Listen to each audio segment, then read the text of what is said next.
साल था 1953, तारीख थी 29 मई। दो जने धरती के सबसे ऊंचे पॉइंट माउंट एवरेस्ट पर पहुंचे। पहले थे न्यूजीलैंड के एडमंड हिलरी और दूसरे थे नेपाली इंडियन तेंजिंग नोर्गे। इसके बाद एक सीरीज बन गई माउंट एवरेस्ट पर चढ़ने वालों की।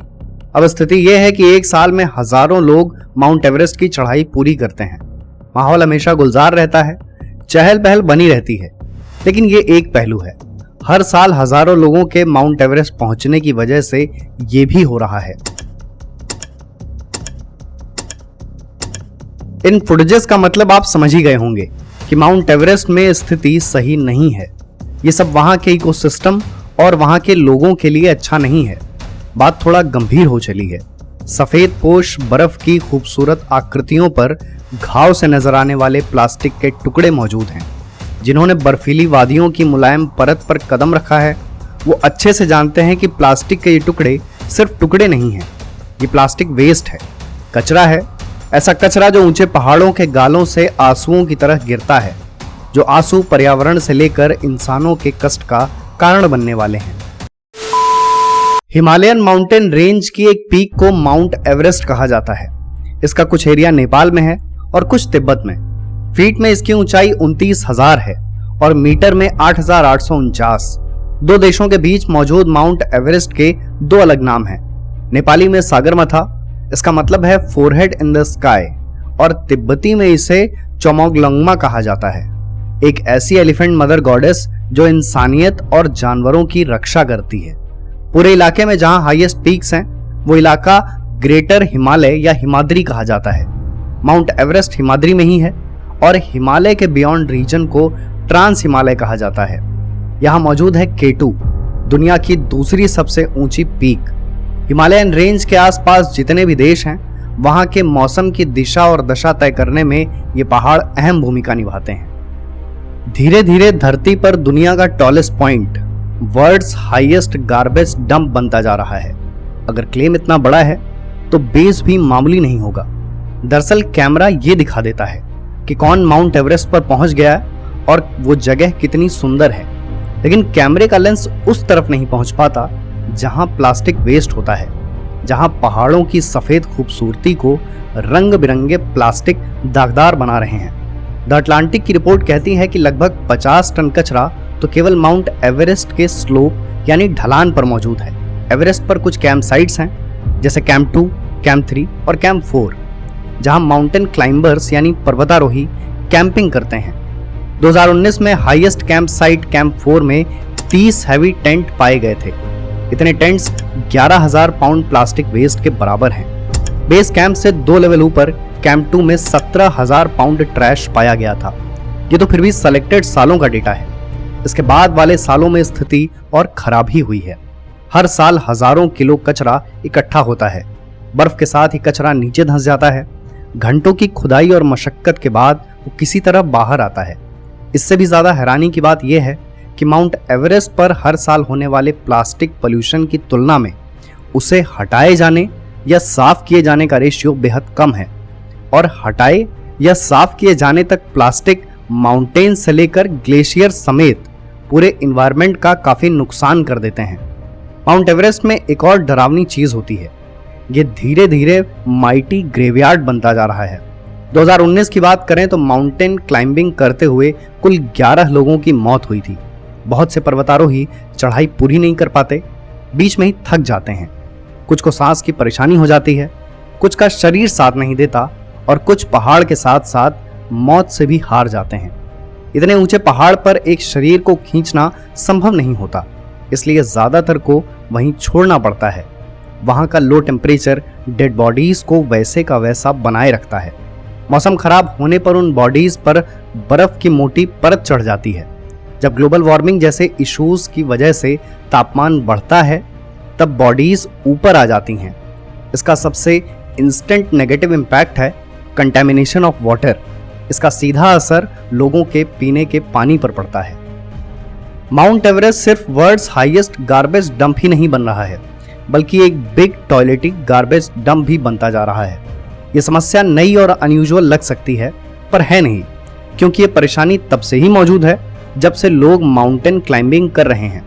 ज्यादातर पर्वतारोही किसी तरह का मेक शिफ्ट टॉयलेट यूज नहीं करते, तो क्या करते हैं, बर्फ में होल बनाते हैं और उसमें ही पूप कर देते हैं। फिर तापमान बढ़ता है, तब यही ह्यूमन वेस्ट बर्फ के साथ मिलकर बेस कैंप तक आ जाता है। और बेस कैंप का मतलब वो जगह जहां लोगों को मेल्टेड स्नो से पीने का पानी मिलता है। पूरे वाटर सोर्सेस प्रदूषित होते हैं और ये सबसे बड़ी परेशानी बनती है वहां रहने वाले लोगों के लिए। खुद सोचिए कि आसपास रहने वाले लोग किस तरह का पानी पीने के लिए मजबूर हैं। कुछ पर्वतारोही बायोडिग्रेडेबल बैग्स यूज करते हैं जिनमें ऐसे एंजाइम्स होते हैं जो पूप का ब्रेकडाउन कर देते हैं। वॉशिंगटन पोस्ट की रिपोर्ट के हिसाब से माउंट एवरेस्ट पर औसतन 26,000 पाउंड पूप हर साल डंप किया जाता है। एक सवाल फिर आ जाता है कि इतनी पूप डंप होती है तो उसमें से साफ कितनी होती है? सीधा जवाब है, होने वाली गंदगी और होने वाली सफाई का रेशियो बेहद कम है। माउंट एवरेस्ट की अभी जैसी स्थिति है उसके कारण तो अनेक हैं, पर एक सबसे सामान्य कारण है, वहां आने वाले बहुत से पर्वतारोही ये बात समझने के पहले ही यात्रा शुरू कर देते हैं कि पहाड़ों को साफ रखना कितना जरूरी है। दुनिया के सबसे ऊंचे पॉइंट पर जगह जगह ऑक्सीजन सिलेंडर, फूड रैपर, रोप, टेंट और शोव पड़े रहते हैं। किसकी वजह से? वहां आने वाले लोगों की लापरवाही की वजह से। यहां एक कंक्लूजन ये निकाला जा सकता है कि पहाड़ों पर चढ़ाई का कॉमर्शियलाइजेशन माउंट एवरेस्ट को वर्ल्ड्स लार्जेस्ट गार्बेज डंप बना रहा है। 2017 में माउंटेन क्लाइंबर्स के साथ 25 टन प्लास्टिक वेस्ट और 15 टन ह्यूमन वेस्ट आया। यह सब 3 डबल डेकर बसेस के बराबर था। इतना कुछ अथॉरिटीज की लापरवाही की वजह से भी होता है। उनके थोड़े से लालच की वजह से बहुतों को परमिशन मिल जाती है और उससे बिगड़ती है पहाड़ों की स्थिति। 2019 में 955 लोगों ने माउंट एवरेस्ट क्लाइंब करने का अटेम्प्ट किया था, जिसकी वजह से वहां एक तरह का ह्यूमन ट्रैफिक जैम लग गया था। 2022 में भी एक शॉकिंग बात हुई। एक दिन में 145 लोग K2 की पीक पर चढ़े। ये नंबर काफी ज्यादा था। कितना ज्यादा? 1954 से लेकर 1996 के बीच इतने ही लोगों ने K2 की चढ़ाई पूरी की थी। यानी 42 साल में जितने K2 की पीक पर पहुंचे थे उतने 2022 के एक दिन में पहुंच गए। पर्वतारोहियों की संख्या बढ़ने का एक बड़ा कारण है वो कंपनीज जो कहती हैं कि वो माउंट एवरेस्ट क्लाइंब करने में आपकी पूरी मदद करेंगी। उनमें से बहुत सी कंपनीज नियमों की अनदेखी करती हैं, चाहे वो पर्यावरण को सुरक्षित रखने से जुड़े नियम हो या क्लाइंबर्स की सुरक्षा से जुड़े नियम। कुल मिलाकर क्लाइंबिंग के कॉमर्शियलाइजेशन ने भी माउंट एवरेस्ट को काफी नुकसान पहुंचाया है। मैरियन ड्यूपुई पहली यूरोपियन महिला हैं जिन्होंने 3 बार माउंट एवरेस्ट पर चढ़ाई की। पहली बार जब वो एडवांस्ड बेस कैंप पर पहुंची तो उन्हें लगा कि किसी खूबसूरत पहाड़ की चोटी नहीं बल्कि एक बड़ा गार्बेज डंप है। वहां can, jar, toothpaste tube, water bottle, batteries और किचन वेस्ट पड़ा था।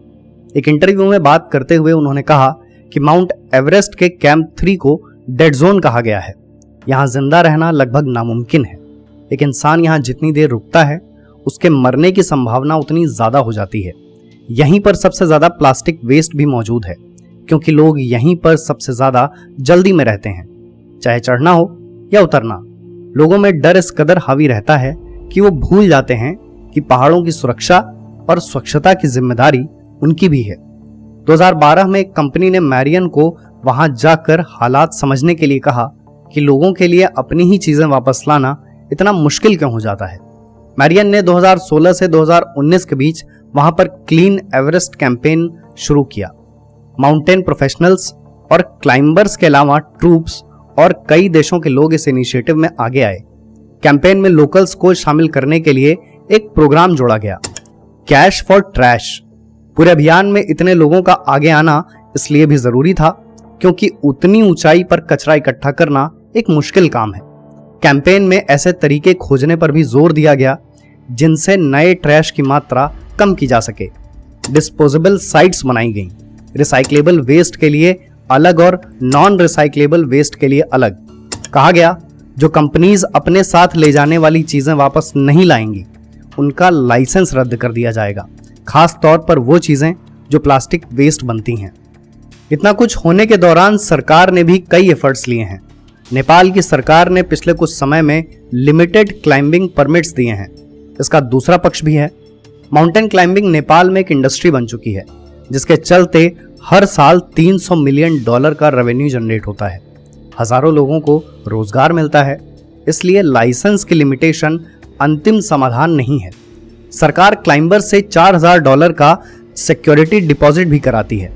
इसके पीछे का लॉजिक ये है कि एक क्लाइंबर अपने साथ लगभग 18 किलो प्लास्टिक लेकर जाता है।